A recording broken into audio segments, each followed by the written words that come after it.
करता है और इसीलिए ये तीनों देश यहां पर अनबन के तहत देखिए इसीलिए ईरान ने यहां पर टारगेट भी किया। अब डियागो गार्सिया पर हमले से पूरी दुनिया में खलबली मची हुई है। अमेरिका और ब्रिटेन की नींद इससे यहां पर उड़ गई है। इसके अलावा सवाल यह भी कि क्या ईरान ने 4000 किलोमीटर दूर तक मार करने वाली कोई मिसाइल यहां पर तैयार कर ली है या फिर नहीं।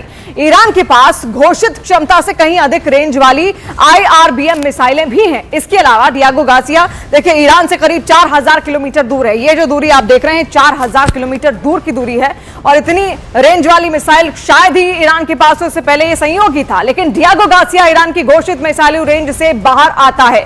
अगर हमला हुआ है तो क्या ये अमेरिकी इंटेलिजेंस की चूक नहीं है? अगर ईरान के पास इस रेंज की मिसाइलें हैं तो पूरा यूरोप युद्ध क्षेत्र बन सकता है। ईरान की ओर से मिसाइलों का घोषित रेंज 2000 किलोमीटर ही है। क्या रूस चीन की मदद से ईरान ने 4000 किलोमीटर रेंज की मिसाइल यहां पर बनाई? क्योंकि यह हमला वरना मुमकिन नहीं था। अब देखिए ईरान से उठी जंग की लहर अब सिर्फ खाड़ी तक सीमित नहीं रही और यह हिंद महासागर तक भी पहुंच चुकी है। आप देखिए इसके अलावा इस लहर के केंद्र में है छोटा सा द्वीप, लेकिन ताकत इतनी कि पूरी जंग की दिशा बदल सकता है। इसका नाम है डियागो गार्सिया। तो क्या यह द्वीप अब अगली बड़ी कार्रवाई का लॉन्च पैड बनने जा रहा है?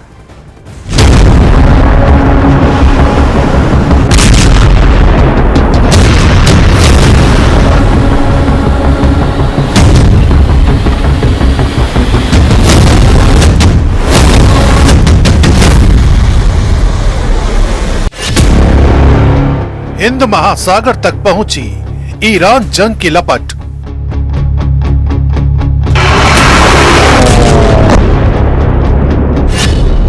डिएगो गार्सिया बेस पर बैलिस्टिक मिसाइल से प्रहार।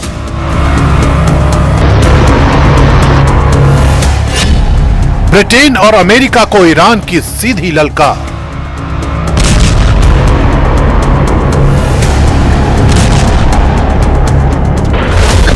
जिस बात से दुनिया दहशत में है वही घड़ी नजदीक आ रही है। ईरान ने वो कर दिया जिसका अंदाजा शायद अमेरिका को बिल्कुल नहीं था। इस बार ईरान की मिसाइलों ने डिएगो गार्सिया द्वीप को टारगेट किया, यानी ईरान से करीब 4000 किलोमीटर दूर हमला। सीधे ब्रिटेन और अमेरिका को चुनौती। वॉल स्ट्रीट जर्नल की रिपोर्ट के मुताबिक ईरान ने अपनी लंबी दूरी के बैलिस्टिक मिसाइल प्लेटफॉर्म का इस्तेमाल किया।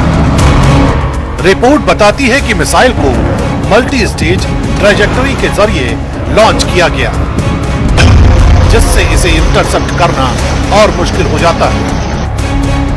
ऑपरेशन के दौरान 2 इंटरमीडिएट रेंज बैलिस्टिक मिसाइलें दागी गई, लेकिन बताया जा रहा है कि इनमें से एक मिसाइल उड़ान के दौरान ही फेल हो गई, जबकि दूसरी को अमेरिकी जंगी जहाज से दागे गए इंटरसेप्टर ने हवा में ही नष्ट कर दिया। यानी हमला हुआ लेकिन टारगेट तक नहीं पहुंचा। लेकिन ईरान यह मैसेज देने में जरूर कामयाब हो गया कि उसके मंसूबे कितने घातक हो चुके हैं। डिएगो गार्सिया, जो भूमध्य रेखा के दक्षिण में स्थित है, अब इस जंग का नया फ्रंट बनता दिख रहा है, क्योंकि हिंद महासागर में मौजूद डिएगो गार्सिया सिर्फ एक द्वीप नहीं, ये BIOT यानी ब्रिटिश इंडियन ओशन टेरिटरी का हिस्सा है और यहाँ अमेरिका ब्रिटेन का सैन्य बेस मौजूद है।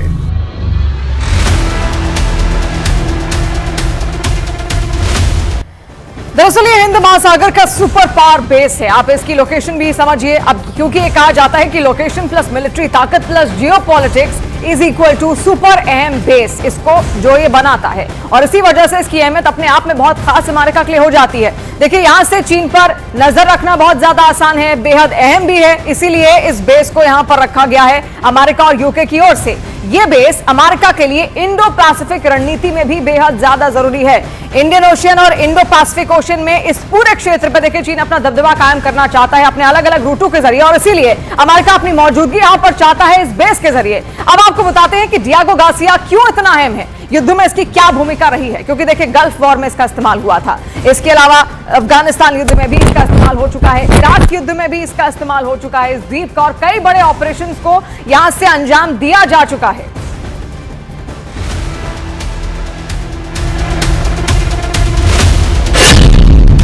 यहाँ लंबी रनवे वाली एयरफील्ड है जहाँ B-2, B-52 और B-1 जैसे स्ट्रेटेजिक बॉम्बर विमान आसानी से ऑपरेट कर सकते हैं और सीधे लंबी दूरी के हमले कर सकते हैं। गहरे पानी वाला ये पोर्ट एयरक्राफ्ट कैरियर और परमाणु सबमरीन तक को संभालने में सक्षम है। यहाँ पहले से ईंधन, हथियार और सैन्य साजो सामान का विशाल स्टॉक मौजूद रहता है ताकि किसी भी वक्त ऑपरेशन शुरू किया जा सके। सैटेलाइट कम्युनिकेशन, स्पेस ट्रैकिंग और इंटेलिजेंस सिस्टम इसे एक ऐसा कमांड सेंटर बनाते हैं जहां से पूरी जंग को कंट्रोल किया जा सके।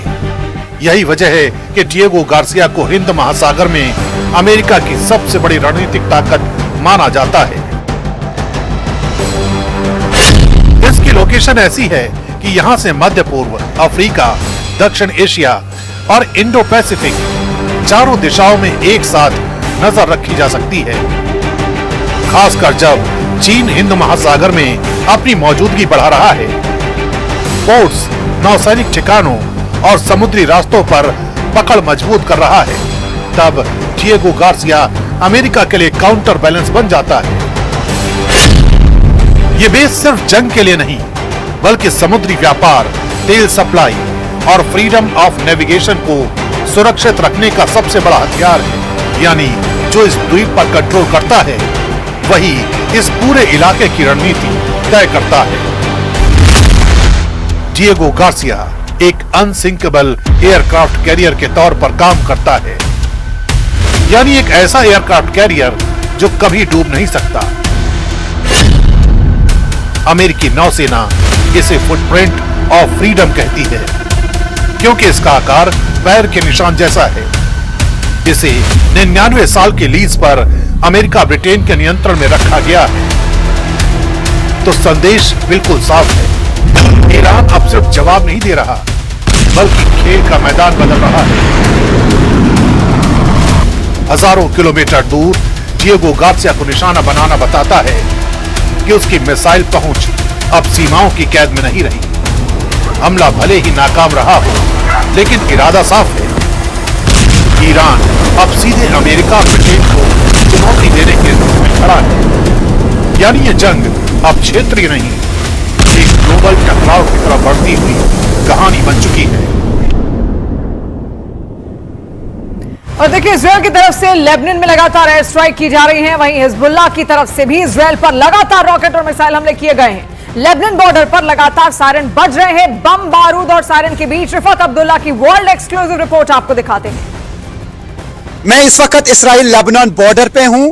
सायरन बज चुकी है, यानी खतरे की घंटी बज गई है, और वो भी इसराइल लेबनान बॉर्डर पे, और उस साइड से है लेबनान, यानी वहां से फायर आ रहा है, यानी सीधे हिजबुल्लाह की तरफ से अटैक लॉन्च किया गया। और अभी यहां पे धमाके हो सकते हैं। हम शेल्टर में जाने की कोशिश करेंगे और आप सुन सकते हैं धमाके हो गए। हम उस वक्त उस स्पॉट पे हैं जहां पे सबसे ज्यादा खतरा है, और इसराइल की तरफ से भी यहां से अटैक किया गया। ऐसा लगता है कि कोई आर्टिलरी फायर यहां से किया गया, और उस साइड से भी अभी फायर आ सकता है। सुन सकते हैं आप, ये जो आप धमाके सुन रहे हैं, ये इस्राएली आर्मी की तरफ से लॉन्च किया गया अटैक है इस बॉर्डर पे। तो एक तस्वीर न्यूज 18 इंडिया आप तक यहां पर पहुंचा रहा है रियल ग्राउंड जीरो से हमारे सहयोगी रिफत अब्दुल्ला के जरिए। और देखिए, इस पूरे युद्ध में अमेरिका को भारी नुकसान भी हुआ, जहां पर एक रिपोर्ट सामने आई थी CSIS की ओर से, यानी कि centre for strategic and international studies की रिपोर्ट है, जिसमें कई सारे दावे किए गए। इसमें एक दावा यह था कि ईरान से जंग में अमेरिका को $800 मिलियन का नुकसान हुआ है, क्योंकि अमेरिका अब तक कह रहा है कि उसको कोई नुकसान नहीं हुआ, लेकिन CSIS की रिपोर्ट यह कहती है कि उसको नुकसान हुआ है। अब देखिए, इसके अलावा खाड़ी देशों पर अमेरिकी सैन्य बेस पर भी हमले में उसको नुकसान हुआ है। इसके अलावा जंग के पहले 2 हफ्तों में अमेरिका को भी भारी नुकसान का दावा इस रिपोर्ट में किया गया है। इसके अलावा ईरान की जवाबी कार्रवाई में अमेरिका को नुकसान पहुंचा है। जॉर्डन के एयरबेस पर हमले में सबसे ज्यादा नुकसान अमेरिका को देखना पड़ा है, और थार्ड मिसाइल डिफेंस सिस्टम के रडार पर भी देखिए हमले से नुकसान का आकलन यहां पर किया गया। और ईरान पर अमेरिका और इजरायल के हमले तेज हुए हैं, जहां पर तेहरान, कराज और इस्फहान पर एयर स्ट्राइक हुई है। तेहरान में कई जगह पर तेज धमाकों की आवाज सुनाई दी है, और हमले में ईरान को बड़े नुकसान का दावा भी किया गया है। ईरान के कई सारे ऐसे क्षेत्र हैं जो लगातार खत्म किए जा रहे हैं इसराइल की ओर से, और इसराइल के टारगेट पर लगातार बड़े शहर हैं जहां पर बड़े मिलिट्री बेसेस हो या फिर सरकारी इमारतें हो। और देखिए, पूरा युद्ध 22वें दिन में पहुंच चुका है। दोनों ओर से जीत के दावे किए जा रहे हैं। ट्रंप का यह दावा है कि ईरान के दावे, यहां पर दोनों के दावे अलग अलग देखने को मिलते हैं। आप देखिए ट्रंप का क्या दावा है, ईरान की मिसाइल क्षमता खत्म कर दी। इसके अलावा ईरान यूएस के आगे कभी नहीं झुकेगा, ये ईरान कहता है। ट्रंप कहते हैं कि ईरान की आम फैक्ट्रियां तबाह कर दी गई हैं। फिर ईरान कहता है यूएस इजरायली अधिकारी मारे जाएंगे। फिर आप देखिए ट्रंप का जो दावा है, ईरानी नौसेना और वायुसेना पूरी तरह खत्म, और ईरान कहता है कि काम पर हो या फिर छुट्टी पर, मौत निश्चित है। किसकी? हमारी। क्योंकि ईरान को कभी परमाणु ताकत नहीं बनने देंगे, ऐसा दावा अमेरिका का है। फिर ईरान का दावा है कि जंग के लिए जमीन देने वाले भी निशाने पर रहेंगे। अमेरिका को होर्मुज़ स्ट्रेट की कोई फिक्र नहीं है, ऐसा ट्रंप कह रहे हैं। और ईरान का इसको लेकर दावा है कि यूएई ने अगर जमीन दी तो अंजाम भुगतना होगा। तो आप देखिए किस तरीके से अलग अलग दावे यहां पर निकलकर सामने आ रहे हैं। और जंग के 22वें दिन डोनाल्ड ट्रंप के तेवर और ज्यादा तीखे दिखाई दिए। एक तरफ ईरान को पूरी तरह कुचल देने का दावा, दूसरी तरफ सीज फायर से इंकार, और अब होर्मुज़ की जिम्मेदारी दुनिया पर डालने की बात।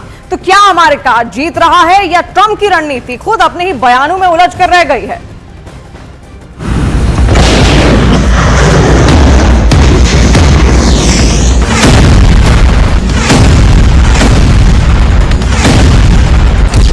ट्रंप का दावा, ईरान में जीत अब बेहद करीब।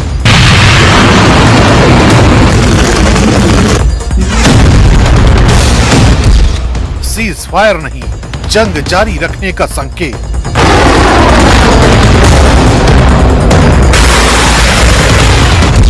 होर्मुज़ सुरक्षा पर दुनिया को जिम्मेदारी।